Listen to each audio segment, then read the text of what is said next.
ku nekk ci turam ak santam di jiital ci nuyoo bi les présidents d'ASC yi nga xam ne tey ñu ngi fi teew di ci teg invité yi nga xam ne ñu ngi fi di ci teg le bureau bi nga xam ne tey moom la ñu fal nouvellement installé ak bureau sortant bi di mujjee ci président Ousmane Diop mi nga xam ne tey moo jiite ODCAV au niveau départemental mu ànd ak aussi ak Diawara ñu leen di nuyu bu baax di leen dalal ak Babacar suñu xarit Babacar bu Pout bokk ci délégation ODCAV ci turu maire ñu ngi leen di dalal di leen souhaiter la bienvenue di wax ne liggéey bi nga xam ne tey moom lañ fiy amal tey di passation de service comme suñu naataangoo bi li mu ko waxee léegi muy Talla Pouye mooy les hommes passent les institutions demeurent loolu nag balaa ñu ciy xóot ci turu maire dañuy remercier le bureau sortant parce que quoi qu'on puisse dire le fondement de cette zone 8 tey ñoom ñoo ko taxawal et buñ ko taxawalee ba fii ñeneen ñi war a élever donc mënuñu lu dul gërëm leen sant leen féliciter leen ci liggéey bi nga xam ne def nañ ko ci li nga xam ne mooy fexe ba les activités de jeunesse ñu amal ko dans un cadre boo xam ne tey dafay dox ni mu waree donc def nañ ci seen kéemtalaay kàttan guddi bëccëg ci service su jeunesse bi donc tey c'est l'occasion de les remercier ci liggéey boobu jox nañu flambeau bi nag le nouveau bureau bi nga xam ne tey dañ koy encourager et je sais que ci seen xarañte dressé nañu un peu les chantiers yi nga xam ne tey mooy nekk les chantiers de la continuité ci activité de jeunesse yi tey li nga xam ne tey mooy jeunesse dafa am solo ci développement dafa am solo ci deveniru collectivité locale yi nga xam ne tey moom la ñu amee nii tey et kon tey cadre yi nga xam ne tey jeunes yi ci la ñuy yëngatu monsieur le maire daf ko amal solo jox ko quintessence boo xam ne tey lépp lu ci war rek dana ci taxaw accompagner leen ba nga xam ne tey liñ ciy séentu en termes de résultats en termes d'épanouissement de la jeunesse loolu mu mën ko doxal ba ñu am résultats yiñ ciy def donc mënuñu jeexal te remercier wuñu ODCAV moom mi nga xam ne tey moo ñu chapeauté di ñu gunge di ñu orienté ci liggéey bi nga xam ne moom la ñuy def parce que liggéey dresser chantier yi yomb na mais la mise en œuvre bu amul un accompagnement de personnes expérimentées des fois day sooxe te je pense que rôle boobu lañ ci jouer et mënuñu jeexal aussi te remercier wuñ leen ci beral loxo bi ñu beral Kër Moussa parce que tey zone yi bari na mais tey un dimanche weeru koor ñu déplacé wu mënoon nañ ne passation de service def leen ko rek gars yi seen biir ñu bañ a déplacé wu kon tey bu ñu xoolee depuis la zone 8A de Kër Moussa taxawee ba léegi je me rappelle toujours on voit Diawara toujours on voit président Ousmane ñuy ñëw di bokk di ànd ci li nga xam ne tey mooy orientation yi nga xam ne mooy joxe résultat bi nga xam ne moom la jeunesse bi di séentu on ne peut pas aussi terminer sans bañ leen remercier ci action yi ñuy def ci wàllu développement benn rek laa ciy cité mooy ci xeex Covid-19 bi defe naa collectivité locale yi fi nekk yépp à travers les zones l'ODCAV indi na fi ci kéemtalaay kàttanam ay action yoo xam ne c'était pour xeex Covid-19 bi nga xam ne sax freiné woon na le mouvement nawetaan et loolu tey bu ñu defee jéego yooyu je pense que monsieur le maire mu ngi leen ci remercier. Donc sans plus tarder, au nom du monsieur le maire Momar Ciss ñu ngi ubbi travaux yi pour que mu mën a dérouler ci jàmm ci passation de service entre le bureau sortant et le bureau rentrant. Merci beaucoup. maa ngi nuyu ñi teew ci réunion bi yëpp di ñaan yàlla tamit li ñu fi dajale mu nekk lu ñu amal njariñ ëllëg maanaam mu barke ëllëg te yéene yi ñu ci am yëpp yàlla mottali ko di tàmbali sama kàddu aussi ci ngërëm di gërëm sunu borom bi nga xamante ni bi mu yàlla defee ma am bëgg-bëgg ndax man su may fàttali bàyyi woon naa sax nawetaan définitivement avant muy duggaat ci nawetaan parce que xañ na am na loo xamante ni ñu bëri xañ na duñ ko comprendre mais avant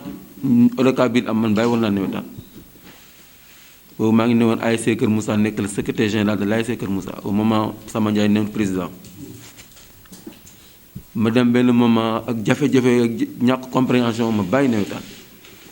Maniru Ndiaye ba mu dugg si nawetaan Maniru mu ñëw créé njóowentaay ñëw def ma secrétaire général ànd ak man ñu dem foot ñu fubali foofu nawetaan mu nekk président CRP ba à un moment donné ma ne il est temps ñu retourner à Kër Moussa créer suñu zone avec d'énormes difficultés ñu ñëw taxawal zone bi ak ñi ko fekk ñëpp situation bi ni mu demee woon ñu xam ko bu baax di si gërëm waa ODCAV ndax nit ki booy xeex rek na nga xeex dëgg parce que bi ñu ko doon defee defuñu ko woon pour xeex nit mais dañ ko doon xeex ngir dafa am loo xamante nii bu fekkee mooy dëgg nañ ko taxawal bu dul dëgg ñu xam ne du dëgg ñu fexe ba dëgg taxaw te dëgg kenn moomu ko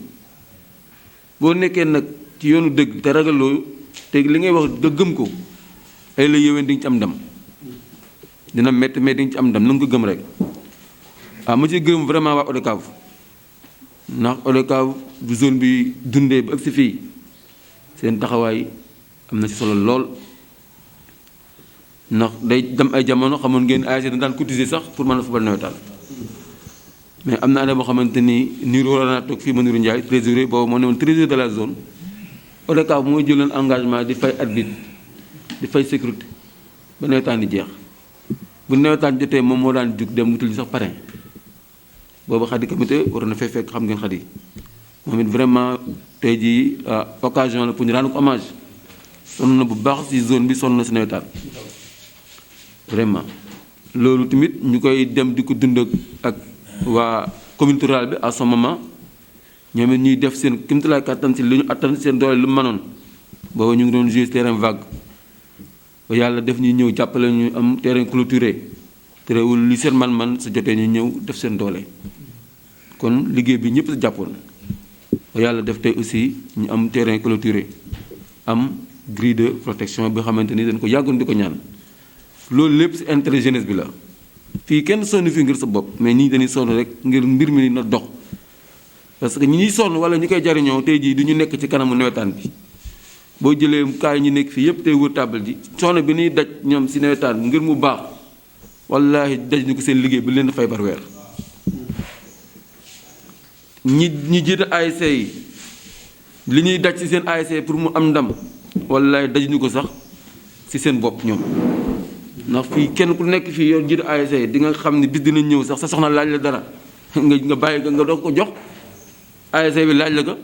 nga jox ko sa soxna ne la sa waay jox ma 5 000 bi nga ne ko waaye toppal fële nga dem ASC bi ne la am na problème bi 10 000 francs nga génne 20 000 francs joxoo ko ñun ñëpp la dal kon passion rek moo ñu jiital ci la ñu nekk bi ñu ci nekkit ñu demoon ci ak maanaam yéene bi jiitu muy na baax waaye aussi na àgg bi dina la jaral lu nekk ndax dina di nga féewaloo ko te féewaloo xëy na sax di ngeen dem ba ngeen maanaam am ay jafe-jafe ndax xëy na lii gis-gisam ak bëgg-bëgg mën naa bañ a dëppoo ak lii yoon te yow it soo bëggee mbir mi àgg ak dem ba bu tàmbalee mu jeex mooy tax yu bëri xam ne dina am ci nawetaan mais yàlla ñu ngi sural vraiment pendant 15 ans ñu nekk à la tête de la zone ak difficulté yi ñu doon am yëpp yàlla ñu ngi sural saa yu ñu tàmbalee yàlla defal na jàmm ba ñu final tax ne loolu c'était pas donné à toutes les zones yu waroon loolu yàlla defal nañu ko amuñu benn final bu xamante ni dañ naan joué ko donc loolu aussi ndimbal suñu borom la waaye lu suñu ndimbal donc may encore une fois bu ma gërëmee ba pare di gërëm aussi délégués yi nga xamante ni ñoo ma doon jàppale muy délégués yëpp yi nga xamante ni ñoo jógoon ci ASC yi parce que ñëpp xam nañ nawetaan benn nit mënu koo jiite benn nit mënu koo doxal am ñoo xamante ni dañ doon bàyyi seen liggéey parce que délégué c'est bénévole kenn fay ci kenn dara amul benn salaire buñ la programmé waaw donc koy def rek pour mu baax te kenn forceuse bu la neexee nga toog mais kon bu daan réussir ñooñu fi nekkoon ci suñu ginnaaw bokk ci ASC yi nekk ay délégué ñoom am nañ ci part bu mag kon maa ngi leen di gërëm aussi di leen baalu àq ndax ku ànd ak nit di liggéey du ñàkk xañ na mu am jafe-jafe wala mu am incompréhension donc képp ku nga xamante ni yàlla def na ci liggéey boobu ñu àndoon doon def xañ na tooñ naa la ci maa ngi lay jéggalu man képp koo xamante ni tooñ nga ma ci jéggal naa la di ñaan yàlla boole jéggal service comme niñ ko ñi jiitu waxee xalaat naa ni daanaka liggéey bi day luy continuer rek la parce que daanaka bi ñu fi nekkee tamit dañoo jiitu woon rek waaye ni liggéey bi doon doxee ñun ñëpp teewe nañ ko di ko fekkee di ko xam parce que ñoo daan ànd terrain jóge terrain ñëwaat boo ñoo daan bokk ay réunion ci cadre yëpp kon du lu xamante ni lu réer wala lu ump nit ñi ci lu fi li ni mu doon doxee wala lu mu doon amee kon li xew ñëpp ñoo ko dundandoo donc kon loolu mooy li nga xamante ni moom laa gis ni continuité rek lay doon waaw ndaxte vous n'êtes pas nouveau dans la zone alors vous avez une expérience autant que ñi fi nekkoon ndax daawul ñu bàyyi ak liggéey bi da ngeen daan bokk ci liggéey bi di fekkee aussi loolu tamit dana tax xëy na du ngeen ñëwul di làmbatu naa fu ñuy awak fu ñuy dem déedéet parce que tey jii Loota Ndiaye mi nekk président zone bi il a été une fois président de zone donc kon pour ñu ko xamul woon c'est pas sa première son premier mandat en tant que président zone non kon am na lu xamante ni xam na ko ci nawetaan donc c'est pas un bleu du tout donc loolu mooy li nga xamante ni bëggoon naa ko wax donc li may wax rek mooy di ko ñaanal yan bu sedd li ma di ko ñaanal yan bu sedd zone bi ayof lool ci boppam vraiment may ko kartan ak doole aussi may ko déggoo ñi ànd nekk ay acteurs ci mouvement bi vraiment ñu ànd nekk ñu déggoo ba du am benn tolof-tolof ak benn incompréhension donc may wax ni si li xamante ni mooy enveloppe bi ma yor nii xëy na sax fay waroon na ñëw bon kenn waroon na ñëw mais j'ai vu que ni ñu si bëri tardivement ils ont été retenus par leur boulot léegi rek maa ngi koy woo mais xam naa fi mu nekk sax mënuma wuy téléphone dafa ma mujj envoyé message donc kon dafa ma mujj demande pour à ce que ma indil ko le bilan financier de la zone donc mu wane ñi si zone bi ñu liggéeyee si at bi yëpp ba mu jeex ni mu demee ba li nga xamante ni fa la ñu yem donc sur le bilan financier après xëy na loolu dina lu ko remettre ko defee ASC yi nga xamante ni dina yor nañu ko yor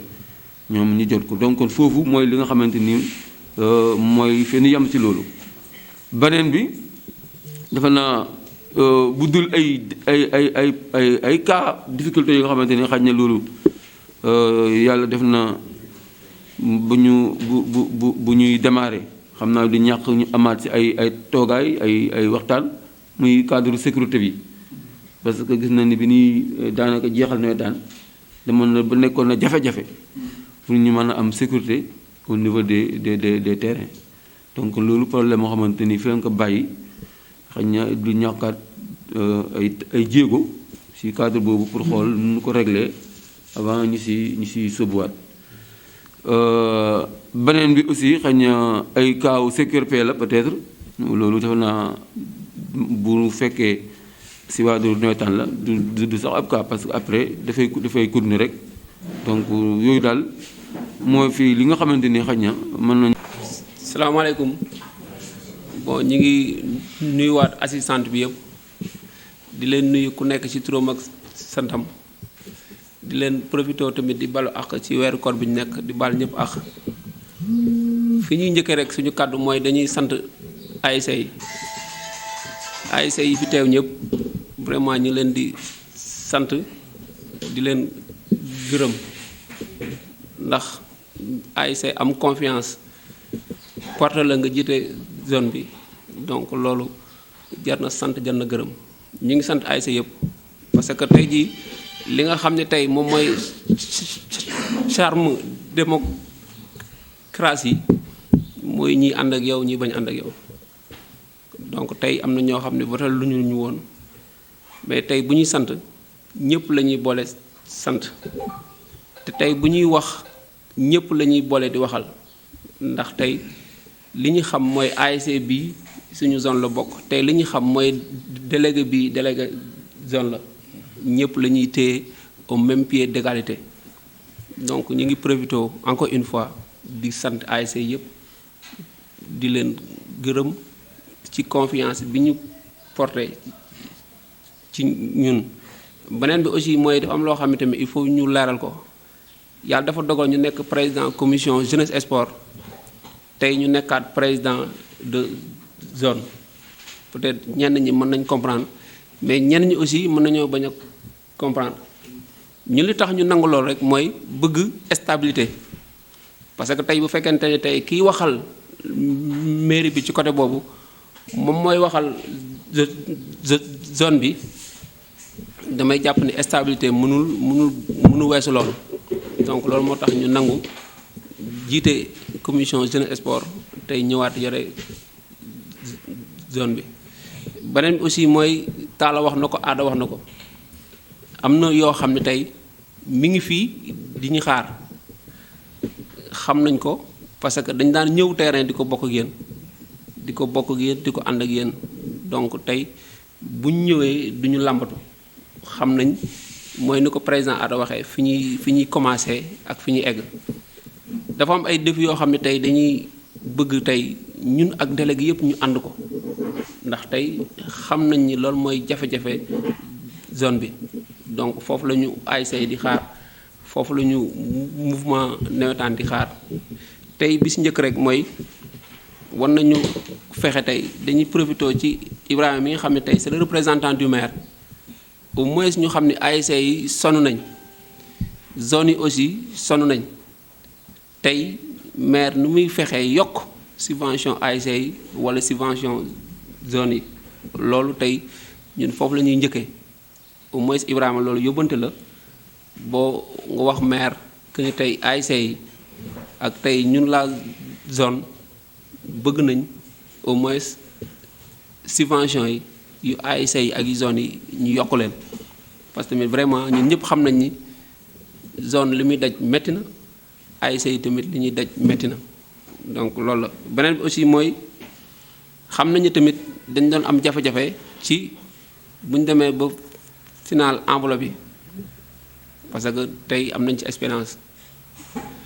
soit nga am enveloppe financière doo am recette stade wala nga am recette stade doo am enveloppe tey jii loolu indi na problème yu bëri parce que ASC bu football mobiliser sa koñ nga ñëw ñu la doo yóbbaale recette stade loolu problème la donc ñun prochaine réunion CD bi ñuy toog bëgg nañ ci waxtaan xool loolu naka lañ koy wutale solution loolu naka lañ koy wutale saafara ba boo fubalee yàlla defal ngay xeex compétir xeex ba ñëw final mobiliser sa waa koñ ñu ñëw boo paree au moins nga am subvention non nga au moins nga am recette stade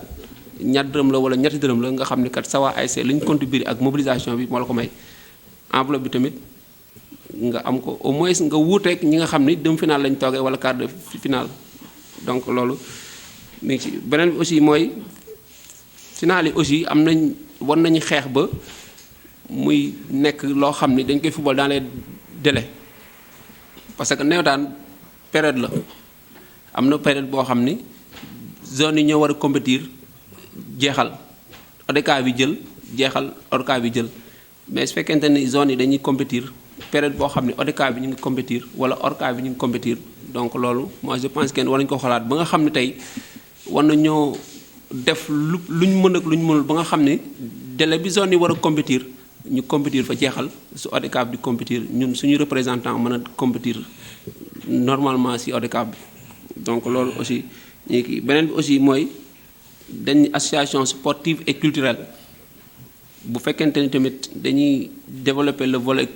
sportif bi rek bàyyi volet culturel bi loolu aussi war nañ ko xoolaat tey ñun bu ñu ñëwee bëgg nañ envisager teg benn coupe boo xam ni coupe culturelle lay doon lu ñuy waxtaan rek ak CD naka lañ koy defee ban format la mais au moins ñu gis ni kat association sportive et culturelle volet sport bi ñu ngi koy doxal mais volet culture bi aussi ñu ngi koy doxal parce que tey culture ci ngay profité def sensibilisation yenn éducation yu bëri ci ngay profité mën ko ci def donc loolu aussi bokk na ci li nga xam ne tey envisagé nañ pour def ko beneen bi aussi mooy bu ñu seetloo côté bii nii coupe du maire bu amee ñoom dañuy xaw a ñàkk chance pour mën ci am ay résultats parce que période bi coupe du maire bi di demee moi je pense que du leen enragé parce que dañuy dem bàyyi ba nga xam ne football nañu final yi ñu soog indi coupe du maire donc ñoom seen élèves yi ñi nga xam dañu football jàng nañ donc ñi découragé nañ ainsi de suite donc ñu gis ni tey défi bi ñu war a def mooy coupe du maire bi au moins mu njëkk démarré championnat bi comme yeneen gox yi ni ñu koy defee mën nañ nag bu ñu démarré ba nga xam ne tey dem nañ ba quart de finale wala demi finale wala fu mu doon ñu arrêté dugal championnat bi bu ñu ko indiwaat ñu indiwaat ko donc yooyu ay point la yoo xam ne il faut ñu lancer ko bu ñu toogee nag en CD ñu gën ko xóotal gën ko étudier beneen bi aussi mooy gis nañu tey commune bi am na ay entreprises yu fi implanté am na entreprise yoo xam ne ñi fi implanté kon ñun war nañoo am accompagnement du maire la zone entreprise yooyu jàppale ñu parce que mënoo ñëw implanté fii ci gox bi ndaw yi di yëngatu di def sport di def culture donc war nga leen accompagner jàppale leen soutenir leen ba ñu mën a def seen activité ni ñu ko war a defee loolu aussi bokk na ci yi nga xam ne war nañu koo gën a xóotal mën ci liggéey donc li ci des yëpp xam naa ni tey bu ñu toogee en CD peut-être ñu dugg dans les détails comme tey ji prise de contact la passation de service la bon donc dañuy dégager les grandes lignes donc fi ñuy jeexale rek mooy di remercier aussi ODCAV donc ODCAV il faut ñu remercier ko parce que tey Ibrahima le représentant du maire wax na ko dinañ ko remercier par ci conseil bi dinañ ko remercier ci orientation bi dinañ ko remercier aussi ci lu bëri ndax tey ñun bi ñu ñëwee yàlla def ñu nekk ay délégué ODCAV mosuñoo toog ak ñoom ñu leen ni ñun bu ñu ñëwee ODCAV tey bëgg nañ tel poste wala bëgg nañ nangam mais ñoom ci bàyyi xel bu ñu bàyyi xel zone Kër Moussa ak fi ñu teg zone Kër Moussa moo tax bu ñu ñëwee ñu porté ñu def ñu vice président chargé des collectivités donc loolu bu ñu ko defee zone bi lañ cëral zone bi lañ ko defal donc tey lépp loo xam ne tey zone Kër Moussa mi ngi ci ñoom dañ ciy ñëw ànd ceeg ñun final zonal yi passé yëpp dangay gis Ousmane day ñëw bu ñëwul Diawara dina ñëw bu ñëwul le secrétaire général Birane dina ñëw wala sax ñoom ñu ànd ñëw donc yëg nit ki ak jox cër mënul weesu loolu quoi donc loolu vraiment ñi leen ci sant di leen ci gërëm di jeexale aussi ci aada parce que wax naa ko keroog ci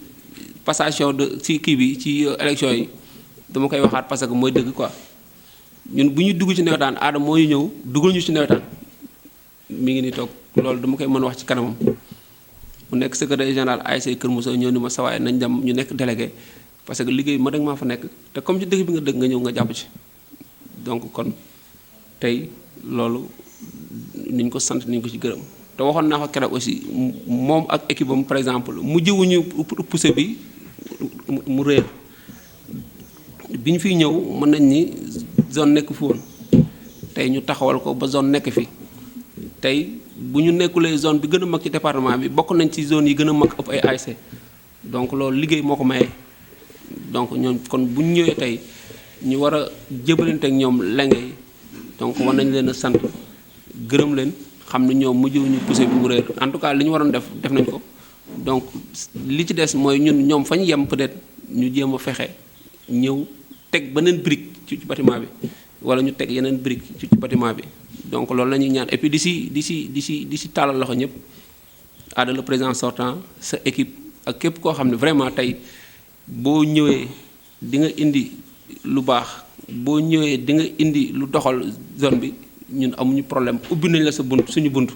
suba ngoon guddi bëccëg téléphone lu mu mënti doon on est prêt pour que vraiment ñu ànd liggéey dans l'intérêt de la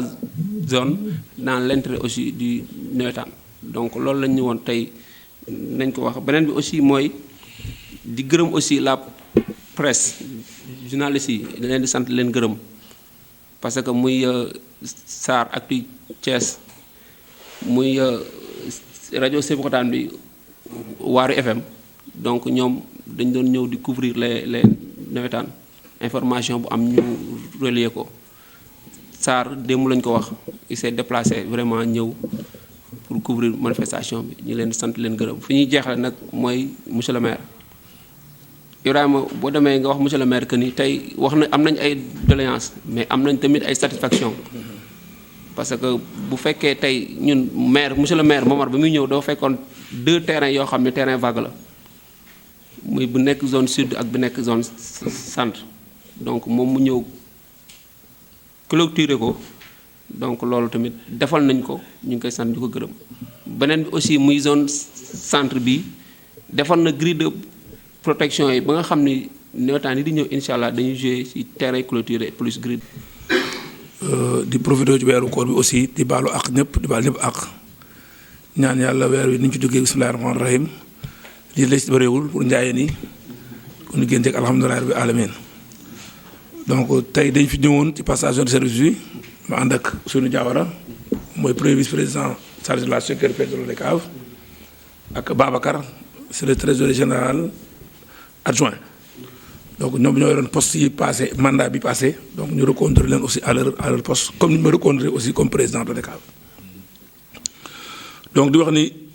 mbégte la pour ñëw tey fii fekkee passation de service bi bu am diggante ñaari frère Adama Ndiaye maa doon woy le dictateur ak l'autre je crois que doon nekk dictateur comme moom voilà damaa ko daan tooñee vraiment donc pour wax ni comme ni ko wax c'est une famille di nuyu représentant du maire je crois que aussi dinaa ñëw léegi ci le maire di nuyu waa zone bi les délégués nouvellement élus ak délégués sortants di nuyu aussi président ASC yi fi nekk di wax ni ñun ñëpp on est ensemble on est une famille donc di wax ni li ñuy def nii lu rafet la day wane ne rek continuer parce que su ASC bi demoon neneen wala demoon neneen Adama na fi ba ñëw toog mën nga bañ nañu ko bañ a woo mu ñëw donc su ñëwee ça montre que aussi li mu nekkoon comme ni ko waxee ci dëgg la nekkoon di defar ba gis ni peut-être fii la mën a yam mu passe joxe leen ngay quoi qu'il a fait nag de grandeur dem ba ni damay arrêté joxe peut-être li ñu doon mooy nit ñi foqati ñu sa loxo yaa ne ba ni damay arrêté joxe koo ko jox un frère nga xam ne aussi peut-être fonction bee bees en président zone mais je crois que aussi loolu yàgg nañ nawetaan parce que man ci nawetaan laa ko xamee te su xamanteeg léegi war naa amat au moins 10 ou 15 ans comme ñu bëri fii Ibrahima ñu bëri donc nawetaan moo tax ñu xamante te aussi je crois que Ibrahima ñu koy xam voilà donc boobu mu ngi yoroon ASC Déggo Yégo ASC bu nekk ONCAM war ko indi ODCAV ce n'est pas facile mais vraiment ñu taxaw liggéey ci ba je crois que loolu di renverser tendance bi tey ba li am je crois que ci la bokk donc di wax rek ni sànq loolu mi ngi d'abord indi benn précision di wax ni moo nekk président commission jeunesse sport nekk président zone je crois que loolu amul benn jafe-jafe au contraire pour man au contraire day nekk loo xam ne dafay gën a rataxal mbir mi parce que dama lay wax ni man actuellement nii maay président ODCAV maay président commission jeunesse sport conseil départemental bien que comme yow man du ma politique mais pour la da nga xam na Idriss Seck moom ma woo ma ñëw mu ne ma xamante bu ñu mais dégg naa sa liggéey Thiès loolu laa bëgg def suñu liste nga nekk conseil ma jox la commission jeunesse sport comme ça coow bañ a amati parce que bu fekkee yaa yor ODCAV yor jeunesse sport quoi que li ci war a dem xam nga ko donc le problème est facile à régler donc jàpp naa ne noonu lay demee donc loolu aussi je crois que en fait c'est deux vases communicants donc yow yaa représenté jeunes yi au niveau de la mairie yow yaa représenté jeunes yi au niveau de la zone je crois crois que nekk na loo xam ni day pour man benn liggéey la c'est deux portes coulissantes donc amul problème loolu je crois que mu la def benn voilà mu la def jaaxle au contraire dafa war a jox zone beneen élan parce que fa ñuy décider dama ko wax les maires man leen ñoom ñoo yor les moyens ñun ñoo yor organisation jeunes yi donc su fekkee mën nga faa toogal jeunes yi fa ñuy séddalee di wax nga indi seen xalaat instant parce que parfois aussi maires yi dañuy bëgg a def mais amuñu ku leen conseiller donc yow soo fa toogee je crois que c'est beaucoup plus facile loolu je crois que normalement zone bi dafa war a jëm ci kanam di wax aussi vraiment zone Kër Moussa zone la boo xam ni bu am importance au local parce que aar bi ni nga ko waxee c'est pas évident il y a une période où vraiment zone bi dafa amoon problème jafe-jafe dëgg-dëgg donc ODCAV jàppati moo tax tey jii mu nekk zone boo xam ne importance et à chaque fois que ñuy defar ODCAV dara forcément dañuy xalaat Kër Moussa je crois que Adama li mu nekk mandat yëpp au niveau de la zone ak Khady aussi nga rendre hommage parce que vraiment jigéen la ju mën góor waxuma sax zone bi mais il a été président de la commission sécurité fair play au niveau de l'ORCAV et lam fa def ba mu fa ñëwee la fa am ba mu fa jógee la fa gëj je crois que loolu saa yu ñu demee réunion ORCAV on se rappelle de ce que Khady Gamété a fait et ba léegi elle est au Brésil mais ñu continue di communiquer ak moom. année bi Brésil organisé coupe du monde yàlla xam ne mbëbëtam nekkoon na invité ñu pour ñëw séance coupe du monde bi mais ay jafe-jafe moo tax seulement loolu mujj sotti pour lan rek xelam mi ngi ci na et à chaque fois ñuy def dara bu duggee ci Facebook bi boo gisee il réagit wax ñu lii laa ci xalaat je crois que loolu c'est en son honneur mais aussi honneur u zone la bi mu jógee parce que war na vraiment li mu nekkoon mi ngi ci. et à chaque fois que ñu dem assemblée générale ODCAV aussi il faut que Kër Moussa aussi ñu jëral ko Adama li mu nekk ODCAV yëpp il a toujours été un vice-président je crois que deuxième ou troisième vice-président de l'ODCAV Khady nekkoon délégué ODCAV bi elle demee jël lépp jox ko Adama mu nekk président vice-président nekk membre comité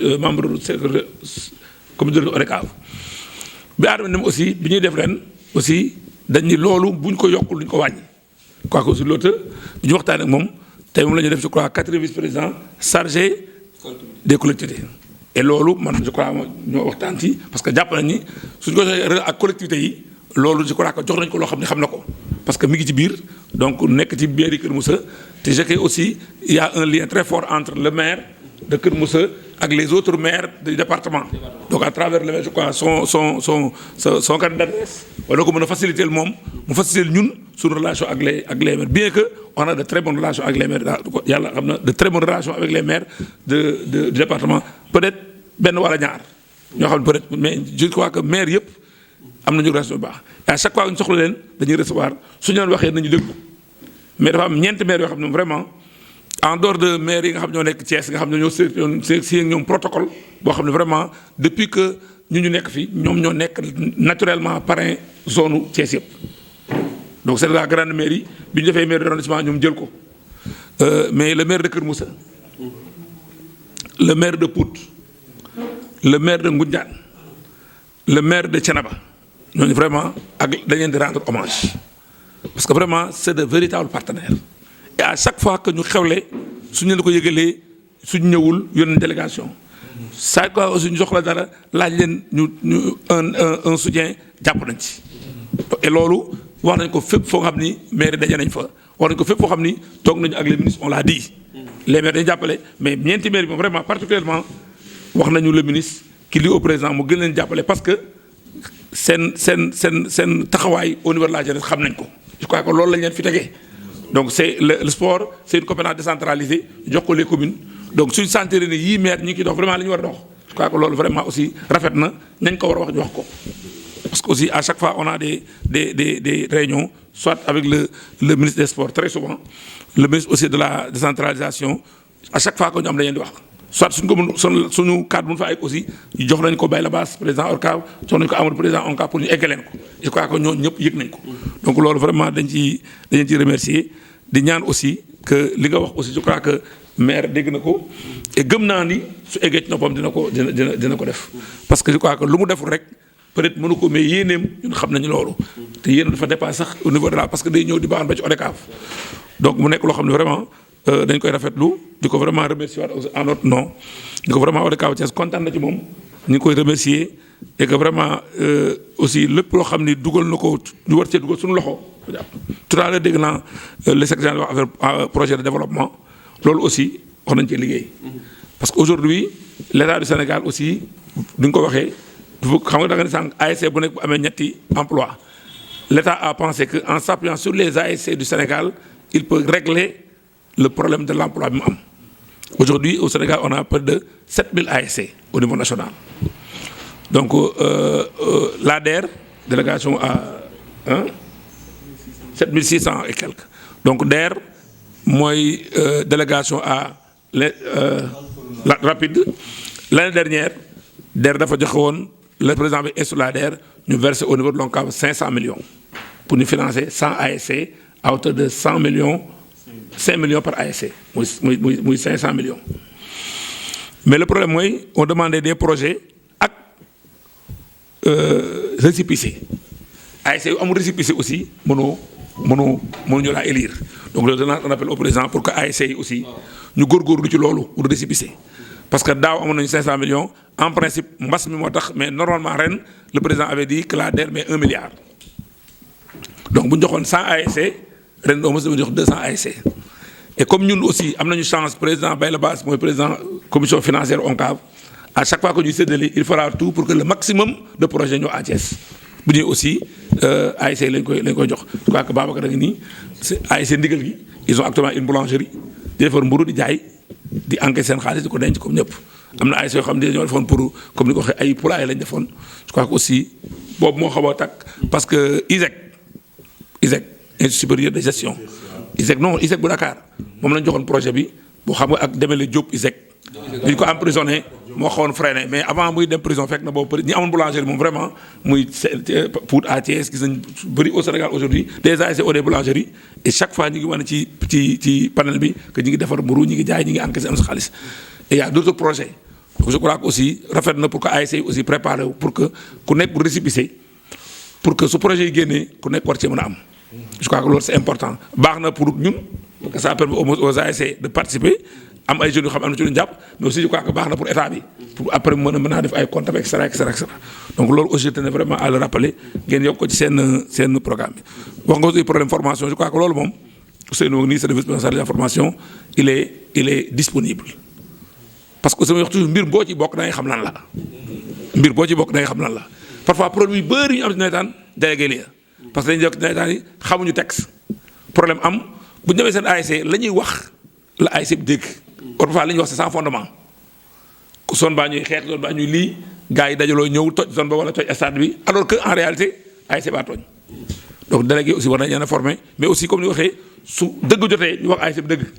bu ASC tooñee ñu ne ko yow yaa tooñ bu ASC bi aussi tooñul ñu xam ne tooñul donc je crois que loolu mooy rôle dirigeant man mii defar ay licence fàtte naa def sama ASC amul casier médical war ma ko defar mais dama sonn ma defar ko jox leen ñu dem fooli ñu ñëw ñu daaneel leen ñu woote réunion maa woote réunion ma leen ASC bi day daanu bu tax dañuy parce que licence yi amul casier médical maa ko doon def ma ko ci je prends la responsabilité maintenant man ak ASC bu ñu may dàq ñu dàq ma mais zone ba deful dara ODCAV deful dara man mii maa ko def parce que maa waroon def maa defar licence yi maa ko defar baaxul ma jox leen ko gars yi nangu dañoo war a daanu ñu daanu mais mënoon naa fa ñëw wax fa leneen lu ma waxoon leneen rek gars yi dañu koy gëm te après mën naa indi ay donc je crois que aussi formation bi c'est important que ñëpp xam ni texte yi lii la wax soo demee stade nga xam ni fii laa war a yem lii laa war a def maintenant aussi waxoon yaa nga wax sax je crois que peut-être jaawal mënoo ci intervenir ñun war ñoo waaj texte yi retourne ASC bu football da nga ko war a am que muy match de poule que muy final te dans le RG répartition yaa ngi ci bu dee match simple ASC bi dem ASC yi foofu la ñu am 75% zone bi am 5% bu dee final ASC yi am 40% zone bi am 60% maintenant enveloppe bi 60-40 bu dee maintenant enveloppe financière bi pare moo ko joxee maintenant pour final bi aussi zone bay xool peut-être lu mu ciy jox waa ASC yi loolu c'est une prérogative mais retour moom c'est une obligation moom loolu la il faut ngeen taxaw ci bu dee ASC foofu lañu pare jox leen seen retour maintenant pare bi joxe ne 1 million yéen a xam ndax leen di jox 100 000 leen di jox loolu c'est parce que aussi enveloppe bi du enveloppe bu ASC yi c'est pour la finale maintenant vous organisez la finale am dépense yoo leen def maintenant ngeen xool lii mën nañu ko gën jox ASC yi ASC xam ne bu ñu foolee pare am nañu lii pour ak seen enveloppe ñu dem seen yoon enveloppe ak seen ressource mais ressource moom c'est une obligation quoi que loolu aussi parce que boo leen ko deful aussi ASC mën nañu leen attaquer te loolu baaxul aussi ci ci zone bi donc yëpp mais loolu yëpp je crois que su formation bi ñëwee nit ñi dañ gën a xam ku nekk xam fi nga war a taxawee je crois que bu nit ñi xamee lu war a taxawee rek je crois que coow du am donc encore vraiment di rafetlu jotaay bi je crois que mënoon nañu fee toog di waxtaan parce que vraiment ñëw fi c'est un plaisir parce que ay frères ñoo fi nekk en tout cas jàpp leen ni lépp loo leen def soo ba ngoon ODCAV bi ngi seen ginnaaw